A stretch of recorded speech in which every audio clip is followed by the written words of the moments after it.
Terus bukan untuk dunia. Dunia itu kan bercampur baur. Ada orang percaya kepada Kristus, ada yang tidak percaya kepada Kristus. Tapi kita yang sudah terpilih, ya sudah terpilih, bukan untuk dunia. Aku berdoa tetapi untuk mereka. Jadi mereka yang percaya kepada Tuhan, yang telah Engkau berikan kepadaku, sebab mereka adalah milik-Mu. Singkat senang ya sopan milik-Mu. Gusti Yesus yang kita istilah puja-puja, dan besok kalau kita dipanggil itu sudah tidak usah khawatir lagi. Makanya sisa-sisa hidup kita itu kita pasrahkan, dan kita harus bekerja di ladangnya. Sedoso Bu? Ngandapnya Bu?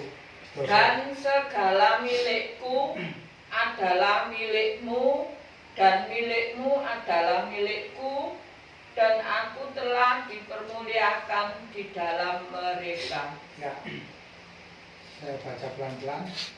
Dan segala milikku, berarti segala sesuatu apa, harta, kekayaan, anak, segalanya, itu adalah milikku adalah milikmu, dan milikmu adalah milikku, dan aku telah dipermuliakan. Aku telah dipermuliakan di dalam mereka. Nah, siapa yang tidak senang? Kita itu dipermuliakan di dalam mereka, yaitu dalam kita menganut pada Tuhan kita Yesus Kristus. Nah, saudara yang terkasih dalam nama Tuhan Yesus, kita bangga sekali meskipun dunia itu tidak percaya kepada persekutuan kita, tapi kita harus teguh percaya sepenuhnya di dalamnya. Nanti Tuhan Yesus selalu yaitu kepada kita, kita semuanya itu bisa menjalankan apa yang menjadi kehendak Tuhan kita Yesus Kristus dalam persekutuan Tuhan kita. Dari tambahan saya cuma itu aja. Kita serahkan kepada Mbak Uti, monggo Mbak Uti. Memang orang percaya itu semua menjadi miliknya, dan milik Tuhan Yesus juga milik Allah. Makanya kita itu harus benar-benar selalu mendekat. Kan kita semua ini didoakan oleh Tuhan Yesus, disuruh merawat sama Tuhan Allah. Kata Pak Janji, dijadikan biji matanya. Makanya kita ini semua dirawat sepenuhnya, dari suka, duka, permasalahan apapun, Tuhan selalu merawat. Ketika saya merasakan waktu bakunya sakit itu, kalau saya ingat Bu Lantik bilang, katanya rumah saya diputeri orang berbaju putih. Itu pikiran saya itu sudah kecil. Pikiran saya kalau Mbak Kong itu sudah mau dipanggil, tetapi ternyata tidak, masih dirawat terus sampai sekarang sudah pulih dan sudah sehat, walaupun belum sepenuhnya, tapi kita bersyukur sekali karena Tuhan selalu merawat di dalam hidup susah, hidup senang, dan segala permasalahan apapun. Saya merasakan kalau Tuhan itu selalu merawat saya. Begitu yang bisa saya rasakan dan saya bagikan pada Bapak Ibu semua. Terima kasih. Ya, makasih Mbak Uti. Selanjutnya Pak Pri. Saya ambil ayat yang 23. Dan aku telah memberikan kepada mereka kemuliaan yang Engkau berikan kepadaku, supaya mereka menjadi satu sama seperti kita adalah satu. Aku di dalam mereka dan Engkau di dalam aku, supaya mereka sempurna menjadi satu satu, agar dunia tahu bahwa Engkau yang telah mengutus aku dan bahwa Engkau mengasihi mereka sama seperti Engkau mengasihi aku. Walaupun dalam kehidupan kita mungkin ada orang yang tidak senang, tapi Tuhan di sini mengajarkan kita di ayat yang ke-23, agar dunia tahu bahwa Engkau yang telah mengutus aku dan bahwa Engkau mengasihi mereka sama seperti Engkau mengasihi aku. Tuhan tetap mengasihi kita walaupun macam-macam persoalan dalam kehidupan kita, apapun yang terjadi dalam kehidupan kita di tahun 2000 ini, namun Tuhan selalu mencintai kita seperti biji mata. Saya pokoknya nyanyikan ketika janjimu seperti fajar hari. Tahu lagunya? Ketika ku hadapi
setiap pagi hari biar selesai dengan panjang masa. Amin. Ya, makasih. Lanjut. Kalau wedok, Bu Raden, bisa kecap, kalau kecap. Ya, saya cuma ulang kata-kata doa tadi. Ini yang saya lihat. Waktu saya masuk ke rumah Pak No, itu Pak No tidur. Itu saya nggak berani ngomong, sebenarnya nggak berani ngomong yang sebenarnya. Ibu doa tadi bilang, ceritanya begini. Saya masuk itu pegang kakinya Pak No, itu saya nangis itu ada apa? Saya kok melihat Mas Santo itu loh, Mas Santo mantunya Pak No, itu bal peti, ini loh. Yang saya lihat itu seperti itu. Jadi saya di kakinya Pak No itu sambil nangis itu dalam hati. Mata saya itu melihat seperti itu, tapi hati saya itu minta. Saya minta pada Tuhan.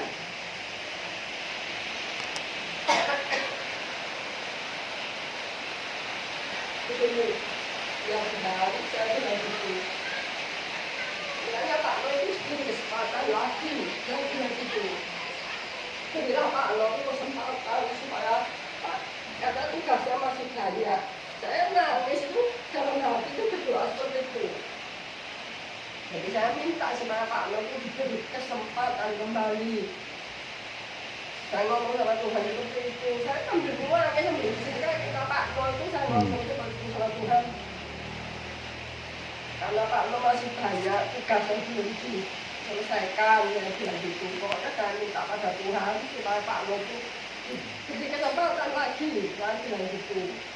Terus setelah itu, setelah saya berhenti berdoa, itu saya masih tetap diam sambil pegang tangannya Pak Lo itu, kok ada yang namanya pakai baju putih itu muter-muter di sekelilingnya Pak Lo, sekelilingnya Pak Lo itu. Terus saya bilang, terima kasih Tuhan, itu telah mengabulkan doa aku, tapi hanya dalam hati saya nggak berani ngomong yang sebenarnya. Nanti berdoa itu gimana ya, kepikiran. Tapi setelah saya melihat Mas sampai seperti itu, saya nangis itu, saya memang nangis sambil berdoa sampai sesek. Saya tidak bisa bernapas. Saya minta teman sama Tuhan itu, minta supaya Pak Lo itu diberi kesempatan lagi gitu. Soalnya Pak Lo belum kesempatan, supaya Pak Lo masih bisa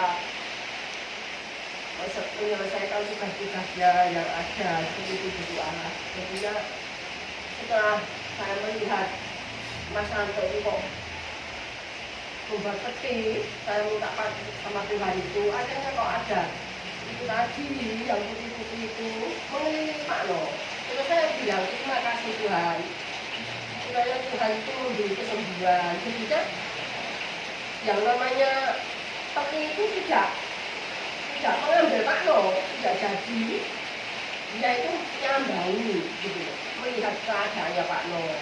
Saya minta memang ya mungkin doa saya itu dikabulkan, ya doa orang yang lemah itu dikabulkan. Saya minta Pak Lo diberi lagi kesempatan, saya bilang gitu. Akhirnya tapi saya nggak ngomong ya sebenarnya waktu itu berdoa. Jadi mungkin di dalam Tuhan memberi kesempatan ini, Pak Lo masih bisa menjalani hidupnya dengan baik. Dan kalau bertobatnya itu belum maksimal, ya Tuhan masih memberi kesempatan lagi untuk supaya kita semua lah bisa menjadi pribadi yang lebih baik. Itu mungkin kalau menurut kalau saya bukan dukun, tapi maksud saya ramalan saya seperti itu Pak Lo. Jadi monggo kita semua yang sudah tua-tua ini menjadi orang yang mungkin lebih baik lagi daripada yang sekarang ini yang kita jalani gitu ya. Monggo kita semua terima kasih silakan. Cukup? Iya sambil Langsung sebelahnya. supaya tidak Enggak, coba ini ketiga. Apaan ya? Iya. Cekak tekan, nanti cekak tekan, ayo relax. Ini menyambung dari kata-kata Pak Gandhi tadi, bahwa memang orang yang menyebut Tuhan Yesus itu banyak tantangan. Di antaranya mungkin awal-awalnya keluarga kita tidak bisa menerima, karena saya Pak Gandhi itu adalah yang termasuk orang dari lain mereka. Jadi seperti keluarga saya itu sekarang semuanya itu hanya saya sendiri yang ikut Tuhan Yesus. Memang awalnya itu ada saudara saya dua. Yang satu kakak saya, yang satunya lagi adik yang nomor 6. Tapi itu saya itu dimusuhi terus gitu. Tapi ya nggak tahu lah kok saya itu masih dimusuhi kalau ditinggalan dua itu. Semuanya sudah kasih. Sekarang yang kakak saya itu nganggur, yang nganggur itu masih ada. Tapi tidak banyak ngomong sekarang. Kalau dulu itu yang kakak saya itu sudah begini. Kalau kembali kok, tak mau dapat. Tak mau lapor, nanti lo bakal lewo. Apa itu? Itu aku nggak kuat kok. Tapi itu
adik, terus ponakan, cucu, semua datang.